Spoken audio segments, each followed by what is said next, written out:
সুমির ব্লগে সবাইকে স্বাগত জানিয়ে শুরু করছি আজকের একটি ব্লগ। তো কেমন আছেন সবাই? আশা করি সবাই ভালো আছেন। আজ চলে যাচ্ছে একটু নদীতে। অনেক দিন ধরেই নদীতে যাব ভাবছি, কিন্তু যাওয়া হচ্ছে না। দেখুন আমাদের নদীতে যাওয়ার রাস্তাটা কত সুন্দর। সামনে একটা গরু বাঁধা আছে, আর গরুর বাচ্চাটা জানেন সাদা রঙের, দেখতে খুব ভালো লাগছিল। খুবই কিউট ছিল গরুর বাচ্চাটা, আর আমার না গরুর বাচ্চা খুবই ভালো লাগে জানেন। আর এই দেখুন এই জায়গাটা ফাঁকা পড়ে আছে, চারপাশ দিয়ে সুপারি গাছ লাগানো। এই জায়গাটাও খুব সুন্দর। অনেক দিন ধরেই ভাবছি যে নদীতে একটু যেতে হবে, কারণ নদী থেকে জানেন আমি কড়াই হাঁড়ি এগুলো মাজার জন্য না বালি নিয়ে আসি। আর এই বালিগুলো দিয়ে না থালা বাসন তো মাজি না, মানে শুধু কড়াইটা আর হাঁড়িটা মাজি। তো হাঁড়ি আর কড়াইটা না খুব সুন্দর পরিষ্কার হয়। অনেক দিন আগে একবার নিয়ে গেছিলাম, তো ওগুলো শেষ হয়ে গেছে। যাব করে ভাবছি, আর যাওয়া হচ্ছে না। আজ দুপুরবেলা সেরকম রৌদ্রু ছিল না, হালকা হালকা রৌদ্রু আর মেঘলা মেঘলা আকাশ ছিল। তো ভাবলাম যাই, এখন একটা ভালো টাইম যাওয়ার। আর এদিকে মেয়েকেও চান টান করিয়ে ঘুম পাড়িয়ে দিয়েছি। আর দেখুন নদীর রাস্তাটা কেমন ভুতুড়ে রাস্তার মতো মনে হচ্ছিল, কোন গুহার ভিতরে যাচ্ছি। কিন্তু সামনে কি সুন্দর একটা নদী।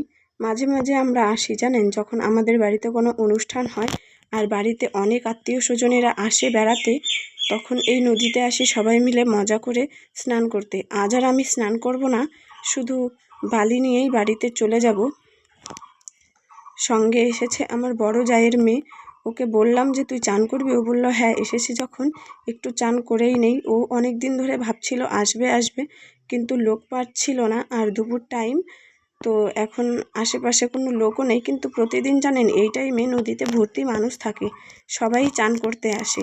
আজ এসে দেখি কেউ নেই, আর নদীটা কি সুন্দর ফাঁকা, চারিদিকটা কি সুন্দর লাগছে দেখুন। আর হালকা হালকা হাওয়া বইছে, তাই জলের ঢেউ কেমন আস্তে আস্তে ওদিকে চলে যাচ্ছে, দেখতে বেশ সুন্দর লাগছে। যখন মন খারাপ থাকে কারো, এই নদীর পাশে এসে বসে থাকলে, হালকা হাওয়া আর গাছের ছায়ার নিচে বসলে পড়ে না মনটা একাই ভালো হয়ে যায়। আর দেখেছেন এখানে কি সুন্দর একটা গাছ।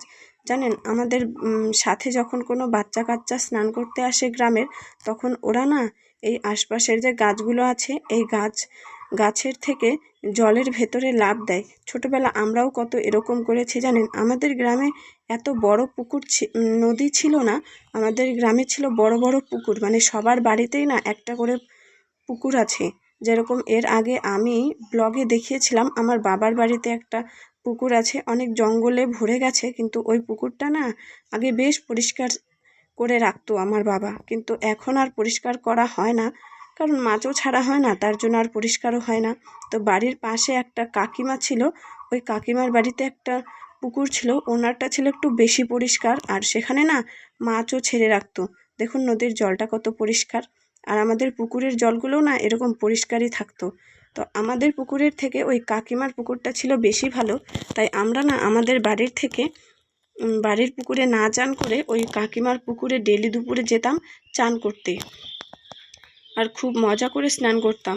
শুধু আমি না, আমার সাথে আরও কয়েকজন বান্ধবী গ্রামের যারা ছিল আমার সমবয়সী, সবাই মিলে যেতাম, বেশ মজা করে স্নান করতাম। এদিকে বর্ষার স্নান করা দেখে আমারও ইচ্ছা করছিল, কিন্তু আমি সকালে স্নান করেছি, তাই আর এখন স্নান করলাম না। হয়তো আবার করব, কিন্তু সন্ধ্যাবেলা, আর এখন তো দুপুর টাইম, তাই আর এখন করব না। বাড়ি থেকে আসার সময় এই বালতিটা নিয়ে এসেছিলাম এই বালি নেওয়ার জন্য, তো ওর স্নান হয়ে গেছে, তো বললাম অল্প বালি ভরে নে। তো বলছিল বালি তো পাওয়া যাচ্ছে না, তো কি করব।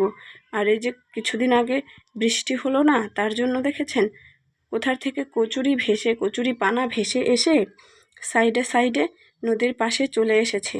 তো তার জন্য সেরকম বালিও পাওয়া যাচ্ছিল না, আর নদীর জলেও অনেক ওপরে চলে এসেছে, আর ওই পারে যেতে হবে ভালো বালি আনতে। তো আমি ওকে বললাম ছাড়, এখানে যেগুলো আছে ওখান থেকে অল্প তুলে নিয়ে চল বাড়ি। তো আজকের ব্লগটা এই পর্যন্তই। আমাদের গ্রামের নদীটা কেমন লাগলো অবশ্যই কমেন্টে জানাবেন। দেখা হবে পরের একটা ব্লগে।